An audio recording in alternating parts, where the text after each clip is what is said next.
প্রিয় শিক্ষার্থীবৃন্দ, আজকের অনলাইন ক্লাসে তোমাদেরকে স্বাগত জানাচ্ছি।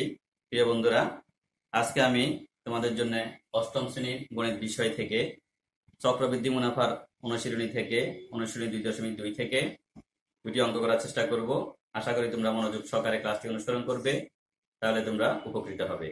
প্রিয় বন্ধুরা, তোমরা দেখো, তাহলে আমি বোর্ডে তোমাদের জন্য তোমাদের পাঠ্য বইয়ের অনুশীলনী 2.2 থেকে দুটি প্রশ্ন লিখে দিয়েছি।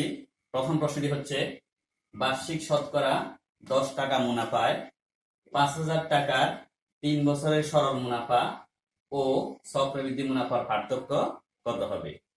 তোমরা লক্ষ্য করো, প্রথমে বলছে বার্ষিক শতকরা 10 টাকা হার মুনাফায় 5,000 টাকার 3 বছরের সরল মুনাফা ও চক্রবৃদ্ধি মুনাফার পার্থক্য কত হবে?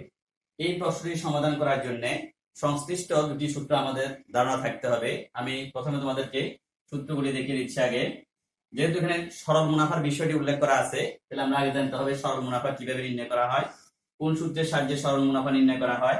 আমরা জানি সরল মুনাফা আই সমান পি আর এন। এই ক্ষেত্রে আইটা হলো সরল মুনাফা, পি হলো আসল, এন হলো সময়, আর হলো মুনাফার হার।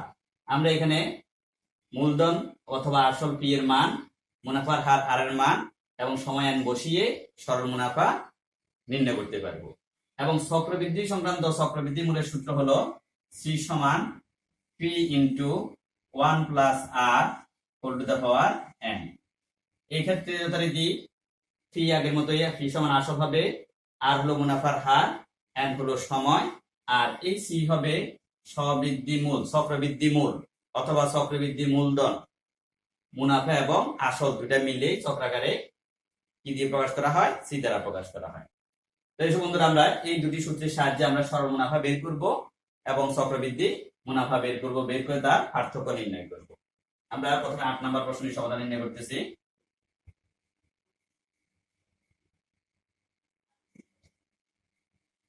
আমরা আবার বলছি, প্রশ্নে দেখো, বার্ষিক শতকরা 10 টাকা মুনাফায় 5,000 টাকার 3 বছরের সরল মুনাফা ও চক্রবৃদ্ধি মুনাফা নির্ণয় করব।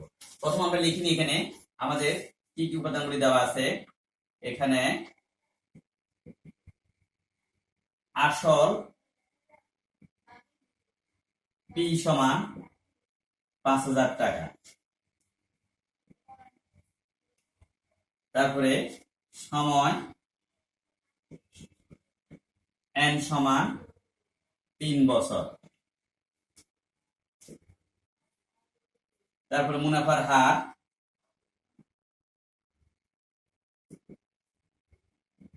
আর সমান হলো 10%, সমান লিখব আমরা 100 ভাগে 10, ভাগ করলে এখানে হবে 10 ভাগে 1। এবার আমরা বের করব সরল মুনাফা। আমরা জানি সরল মুনাফা, ডান পাশে লিখে রেখেছি। আমরা জানি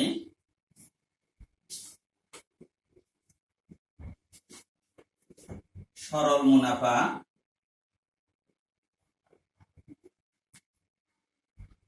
আই সমান পি আর এন। এখানে এবার আমরা মানগুলি বসাবো। পি সমান হলো 5,000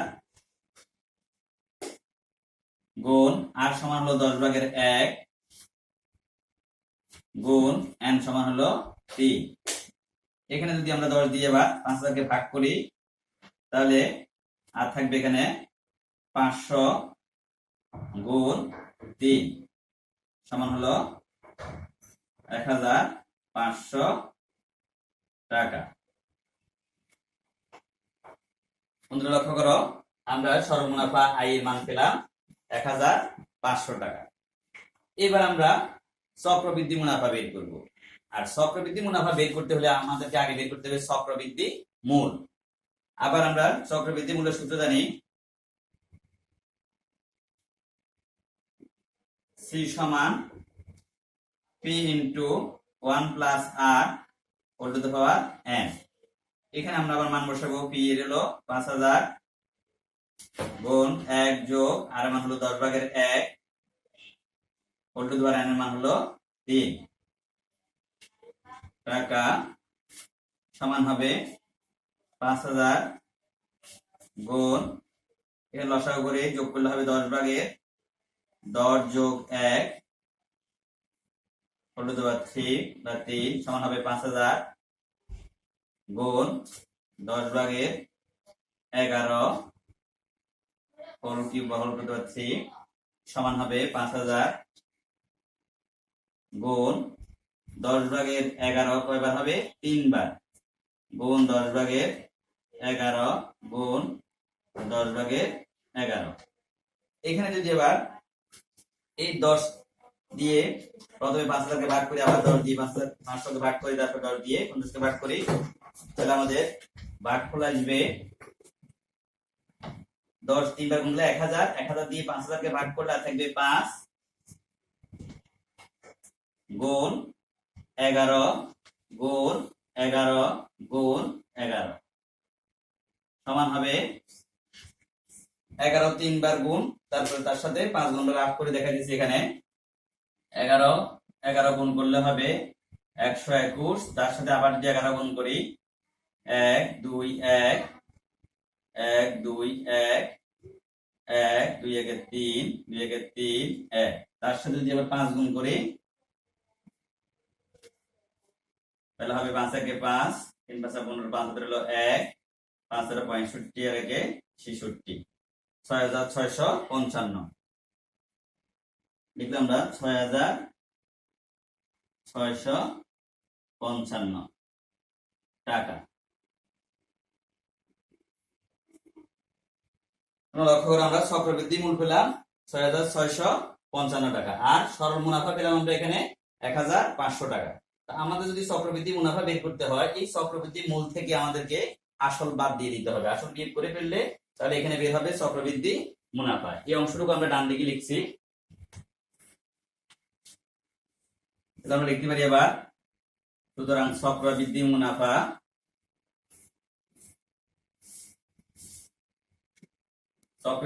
সমান হবে চক্রবৃদ্ধি মূল থেকে আসল বিয়োগ করতে হবে। এখানে হলো সুদ আসল বা মুনাফা আসল, তার থেকে আসল বিয়োগ করে ফেললাম। এবার আমরা সি এর মান পেলাম কত এখানে 6655, এর পরিবর্তে লিখলাম 6655 বিয়োগ আসল হলো 5000। তাহলে মুনাফা আসল থেকে আসল বিয়োগ করে ফেললে থাকবে শুধু মুনাফা। 5000 বিয়োগ করলে 1655 টাকা। আমরা দুইটা মুনাফা বের করলাম, একটা মুনাফা বের করলাম আমরা সরল মুনাফা 1500 টাকা, আর একটা মুনাফা বের করলাম চক্রবৃদ্ধি মুনাফা 1655 টাকা। এবার আমাদেরকে বলছে এই দুই মুনাফার পার্থক্য কত হবে। তাহলে চক্রবৃদ্ধি মুনাফা থেকে সরল মুনাফা বিয়োগ করলে মুনাফার পার্থক্য বের হবে। আমরা লিখবো এবার, সুতরাং সরল মুনাফা ও চক্রবৃদ্ধি মুনাফার পার্থক্য হবে 1655 বিয়োগ 1500 টাকা সমান হবে আর 155 টাকা। উত্তর 155 টাকা। বন্ধুরা, তোমরা ইচ্ছা করে এই গাণিতিক সমস্যাটির সমাধান বুঝতে পেরেছ। আমরা বের করলাম, এখানে আমাদেরকে বলছে সরল মুনাফা ও চক্রবৃদ্ধি মুনাফার পার্থক্য কত হবে। আমরা সরল মুনাফা ও চক্রবৃদ্ধি মুনাফার পার্থক্য বের করলাম 155 টাকা। তোমরা ইচ্ছা করে এটি খাতায় লিখতে পেরেছ। আমরা এরপরে পরবর্তী সমস্যাটির সমাধান নির্ণয় করব।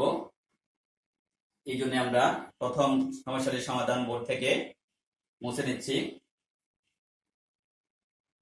আমরা এরপরে পরবর্তী প্রশ্নটির সমস্যার সমাধান নির্ণয় করব।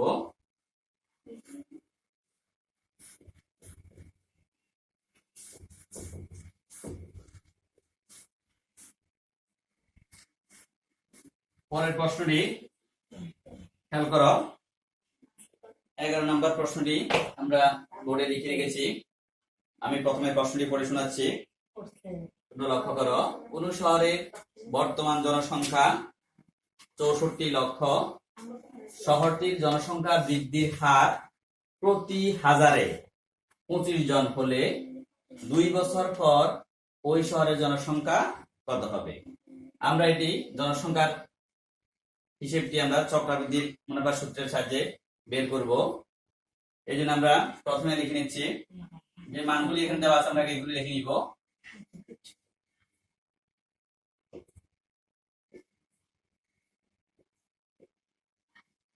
এখানে দেওয়া আছে যে উপাদানগুলি, আমরা এগুলি লিখে নিই।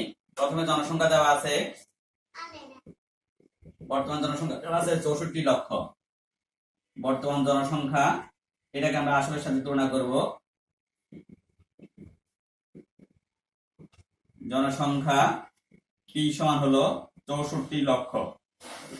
64 লক্ষটা কোথায় লিখে আছে, আমরা এটাকে সংখ্যায় লিখবো 64 লক্ষ। এরপরে বলছে জনসংখ্যা বৃদ্ধির হার। জনসংখ্যা বৃদ্ধির হার বলছে প্রতি হাজারে। জনসংখ্যা বৃদ্ধির হার প্রতি হাজারে, তাহলে জনসংখ্যা বৃদ্ধির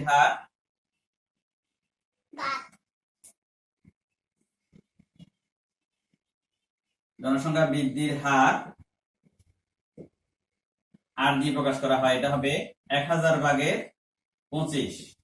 খেয়াল রাখতে হবে জনসংখ্যা হচ্ছে প্রতি হাজারে, এই জন্য আমরা এবার 1000 ভাগে 25 লিখলাম। আর আগের গুলি লিখছিলাম আমরা শতকরা বললে তখন 100 ভাগে লিখতাম। এখানে যেহেতু প্রতি হাজারে দেওয়া, আমরা লিখবো 1000 ভাগে 25। এরপরে সময় উল্লেখ করা আছে। সময় বলা আছে এখানে, সময় n সমান হবে 2 বছর। বন্ধুরা, আমরা চক্রবৃদ্ধি মূলের সূত্র জানি। আমরা জানি চক্রবৃদ্ধি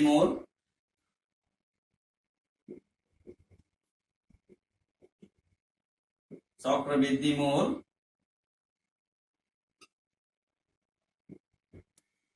C সমান P into 1 plus R whole to the power n। এবার আমরা মানগুলি লিখবো। এখানে P এর মান হলো 64 লক্ষ ইন্টু 1 যোগ R এর মান হলো এখানে 1000 ভাগে 25। আমরা ইচ্ছা করলে এখানে এটাকে ছোট করে নিতে পারি। 25 দিয়ে যদি আমরা 1000 কে ভাগ করি, তার 25 এ 100 শূন্যটা 40 সমান লিখতে পারি 40 ভাগের 1। তাহলে এখানে লিখবো R এর মান 40 ভাগের 1। বাইরে n এর মান হলো 2। এবার হিসাব করো, 64 লক্ষ গুণ এখানে 1 যোগ 40 ভাগের 1 যোগ করতে হলে লসাগু করে যোগ করতে হবে। লসাগু হবে 40, হর দিয়ে ভাগ লব্ধি মূলে 40 আগে 40 যোগ 1, 40 ভাগের 40 যোগ 1, বাইরে পাওয়ার হলো 2 সমান হলো 64 লক্ষ। এখানে 40 ভাগের 41 হোল টু দা পাওয়ার 2। এবার খেয়াল করো, 40 ভাগের 41 হোল স্কয়ার, এটা 40 ভাগের 41 কয়বার আছে? এখানে 2 বার করে। তাহলে আমরা যদি গুণ আকারে লিখি, তাহলে হবে 64 লক্ষ গুণ 40 ভাগের 41 গুণ 40 ভাগের 41। এবার ভাগ করো, কাটাকাটি করো। আমরা ইচ্ছা করলে এখানে এই দুটাকে গুণ করে ফেলতে পারি। 64 লক্ষ গুণ 40 40 গুণ করলে 4 4 16 শূন্য 2টা। এখানে 41 41 গুণ করলে হবে, আমরা লাভ করে নেই 1 41, তারপর 4 1 4 4 4 16, 1 4 4 8 6 1 1681। এখানে আবার যদি 1600 দিয়ে এই 64 লক্ষকে কাটি, ছোট দুইটা ক্যান্সেল হয়, আর 16 দিয়ে কাটলে 4 16 64, দুইটা ক্যান্সেল আর 3টা থাকে 4000। এবার 4000 দ্বারা 1681 যদি আমরা গুণ করি, শূন্য প্রথমে 3টা বসাই দিলাম, 4 দিয়ে 4 একে 4, তারপর 4 32 এর 2 হাতে হলো 3, 4 16 64 এর 3 এ 67, 67 লক্ষ 24,000। বন্ধুরা, আমরা 2 বছর পরে চক্রবৃদ্ধি মূল C এর মান পেলাম 67 লক্ষ 24,000। অর্থাৎ 2 বছর পরে ওই শহরের জনসংখ্যা হবে 67 লক্ষ 24,000। আমরা লিখব, সুতরাং নির্ণয়